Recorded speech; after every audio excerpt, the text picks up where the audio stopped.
CM ಭೇಟಿ ಮಾಡಿದ್ರಿ sir. ನಿಲ್ಸಿ ಏನು ವಿಷಯಕ್ಕೆ ಭೇಟಿ ಸಿಎಂ ಭೇಟಿ ಮಾಡಿದ್ರಿ, ಚರ್ಚೆ ಮಾಡಿದ್ರಿ ಸರ್. ಸುಮಾರು 1 ಗಂಟೆ ಚರ್ಚೆ ಮಾಡಿದ್ರಿ ಸರ್. ಇಲ್ಲ, ಏನು ಅಂತ ರಾಜಕಾರಣ ಏನು ಚರ್ಚೆ ಇಲ್ಲ.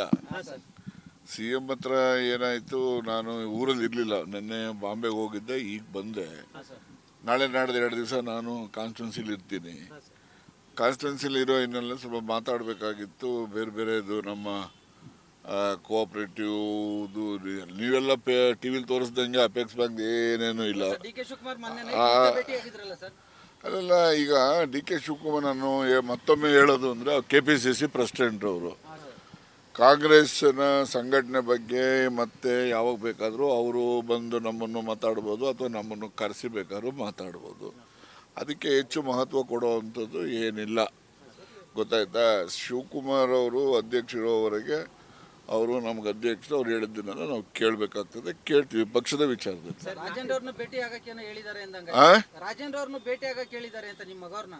ಅಲ್ಲ, ಅವ್ರು ರಾಜೇಂದ್ರ ಮೋಸ್ಟ್ಲಿ ಇವತ್ತು ಡೆಲ್ಲಿಲಿ ಇದ್ದಾನೆ. ಅವ್ರಿಗೆ ಕ್ರಿಪ್ಕೋ ಮೀಟಿಂಗ್ ಇತ್ತು ಇವತ್ತು ಬೆಳಿಗ್ಗೆ 11 ಗಂಟೆಯಿಂದ 4 ಗಂಟೆವರೆಗೂ ಮೀಟಿಂಗ್ ಇತ್ತು.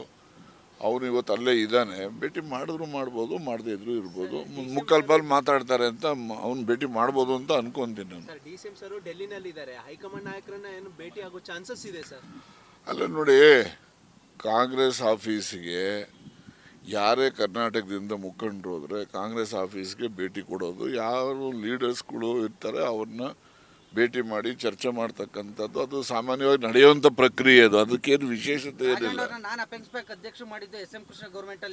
ನೋಡಿ, SM ಕೃಷ್ಣ ಅವರು ಗೌರ್ಮೆಂಟಲ್ಲಿ SM ಕೃಷ್ಣ ಮುಖ್ಯಮಂತ್ರಿ ಆದಿಯಾಗಿ ನನಗೆ ಸಪೋರ್ಟ್ ಮಾಡಿದ್ದು. ಈಗ ಆ ಸಂದರ್ಭದಲ್ಲಿ ಇವರು ಕೋಆಪರೇಷನ್ ಮಿನಿಸ್ಟರ್ ಇದ್ದರು.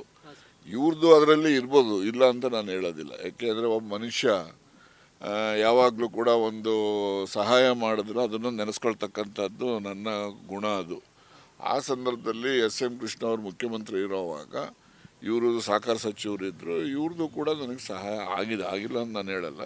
ಅದಕ್ಕೆ ಹೆಚ್ಚಿನದಾಗಿ ಆವತ್ತು SM ಕೃಷ್ಣ ಅವ್ರಿಗೆ ಒತ್ತಾಯ ಮಾಡಿದ್ದು ಜಾಲಪ್ನವರು, ನಮ್ಮ ಬಸವರಾಜು ಮತ್ತು ಡಾಕ್ಟರ್ ಪರಮೇಶ್ವರು. ಆ ಎಲೆಕ್ಷನ್ ಡೇ ಬೆಳಿಗ್ಗೆನೆ ಬಂದು SM ಕೃಷ್ಣ ಅವರಿಗೆ ಮನವೊಲಿಸಿ ಅವರು ಸಹಕಾರ ಸಚಿವರು ಇವರು ಎಲ್ಲ ಸೇರಿ ಮಾತಾಡಿ ಆ ದಿವಸ ನಾನು MLC ಇದ್ದೆ, ಆಗ ನಾನು MLA ಇರಲಿಲ್ಲ. ಆಗ ಅವರೆಲ್ಲರ ಸಹಕಾರದಿಂದ ನಾನು ಅಧ್ಯಕ್ಷ ಆಯಿತು. ಮತ್ತು ಇನ್ನೊಮ್ಮೆ ಚೀಫ್ ಮಿನಿಸ್ಟ್ರು ಸಿದ್ದರಾಮಯ್ಯನವರು ಕೂಡ ನನಗೆ ಮಾಡಿದರು. ಅದರಿಂದ ಅಪೆಕ್ಸ್ ಬ್ಯಾಂಕ್ನ ಅಧ್ಯಕ್ಷ ಆಗ್ತಕ್ಕಂಥದ್ದಕ್ಕೆ ಅದು. ಮತ್ತು ಇನ್ನೊಂದೇನೆಂದರೆ ಇವ್ರ ಸಲಹೆ ಮೇರೆ ಅಲ್ಲಿರೋ ನಿರ್ದೇಶಕರುಗಳು ಎಲೆಕ್ಷನ್ ಮಾಡುವಂಥದ್ದು. ಅದು ಸರ್ಕಾರದ ನಾಮಿನೇಟೆಡ್ ಪೋಸ್ಟ್ ಅಲ್ಲ, ಅದು ಗೊತ್ತಾಯ್ತಾ. 21 ಜಿಲ್ಲಾ ಬ್ಯಾಂಕ್ಗಳು ಇರ್ತವೆ, 21 ಪ್ರತಿನಿಧಿಗಳು ಡೈರೆಕ್ಟರ್ಗಳು ಇರ್ತಾರೆ. ಆ 21 ಜನ ಆಯ್ಕೆ ಮಾಡ್ತಕ್ಕಂಥದ್ದು. ಅಂದು ಅಷ್ಟೇ ಸಿದ್ದರಾಮಯ್ಯನವ್ರು ಮಾಡಿದಾಗಲೂ ಅಷ್ಟೇ, ಕೃಷ್ಣ ಅವರು ಶಿವಕುಮಾರ್ ಮಾಡೋವಾಗಲೂ ಅಷ್ಟೇ, ಇವ್ರ ಸಲಹೆ ಮೇರೆಗೆ ಎಲ್ಲ ನಿರ್ದೇಶಕರು ಒಪ್ಪಿ ನನ್ನನ್ನು ಅಧ್ಯಕ್ಷರನ್ನಾಗಿ ಮಾಡಿದ್ರು.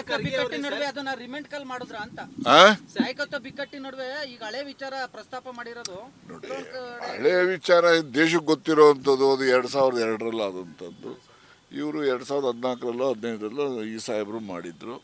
ಹಂಗೆ ಯಾರೆಲ್ಲ ಮಾಡಿರ್ತಾರೆ, ಮಾಡಿರೋ ನಾವೇನು ಮರೆಯೋಕ್ಕೇನು ಹೋಗೋದಿಲ್ಲ. ಸರ್, ಮಲ್ಲಿಕಾರ್ಜುನ್ ಖರ್ಗೆ ಅವರು ಒಂದು ಹೇಳಿಕೆ ಕೊಟ್ಟಿದ್ದಾರೆ, ಲೋಕಲ್ ನಲ್ಲಿ ಸಮಸ್ಯೆಯನ್ನು ಬಗೆಹರಿಸಿಕೊಳ್ಳಿ ಅಂತ ಹೇಳಿದ್ದಾರೆ. ಲೋಕಲ್ ನಲ್ಲಿ ಹಂಗಾದ್ರೆ ಸಿಎಂ DCM ಸಮಸ್ಯೆನ ನೋಡಿ, ಈಗ ಇವೆಲ್ಲ ಪ್ರಶ್ನೆಗಳಿಗೆ ನಾನು ಒಂದೇ ಒಂದು ಉತ್ತರ ಹೇಳ್ಬಿಡ್ತೀನಿ. ಈ ಗೊಂದಲ ನಿವಾರಣೆ ಮಾಡ್ತಕ್ಕಂಥದ್ದು ಆಗಬೇಕು, ಗೊತ್ತಾಯ್ತಾ. ಇರ್ಬೋದು ಖರ್ಗೆ ಸಾಹೇಬ್ರು ಏನು ಹೇಳಿದ್ದಾರೆ ಅದು ಸರಿ ಇರ್ಬೋದು. ನೀವು ಗೊಂದಲ ಸೃಷ್ಟಿ ಮಾಡ್ಕೊಂಡಿದ್ದೀರಿ, ನೀವೇ ಬಗೆಹರಿಸ್ಕೊಳ್ಳಿ ಅಂತಕ್ಕಂಥ ಭಾವನೆ ಅವರಲ್ಲಿ ಇರಬಹುದು. ಅದು ಸರಿ ಇಲ್ಲ ಅಂತ ನಾನು ಹೇಳೋದಿಲ್ಲ. ಆದಾಗ್ಯೂ ಕೂಡ ಹೈಕಮಾಂಡ್ನಲ್ಲಿ ಈ ರೀತಿಯ ಸಿದ್ದರಾಮಯ್ಯನವ್ರು ಏನು ಹೇಳ್ತಾರೆ, ರಾಹುಲ್ ಗಾಂಧಿಯವರು ಹೇಳಿದ್ರೆ ನಾನು ಆ ಕೂಡಲೇ ನಾನು ಜಾಗ ಬಿಡ್ತೀನಿ, ಇಲ್ಲ ಅಂದರೆ ನಾನೇ ಮುಖ್ಯಮಂತ್ರಿ ಅಂತ ಅವರು ಹೇಳ್ತಿದ್ದಾರೆ.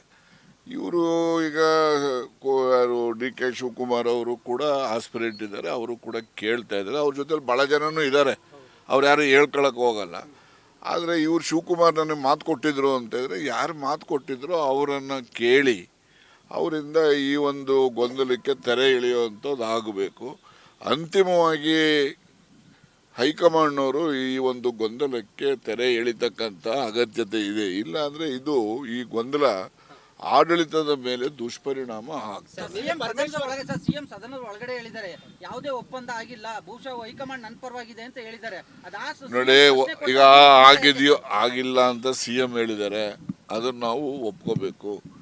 ಇನ್ನೊಂದು ಕಡೆ ಏನೋ ಆಗಿದೆ ನಮ್ಮಲ್ಲಿ ಒಂದು ಒಪ್ಪಂದ ಅಂತ DK ಶಿವಕುಮಾರ್ ಅವರು ಕೂಡ ಹೊರಗಡೆ ಹೇಳಿದ್ದಾರೆ.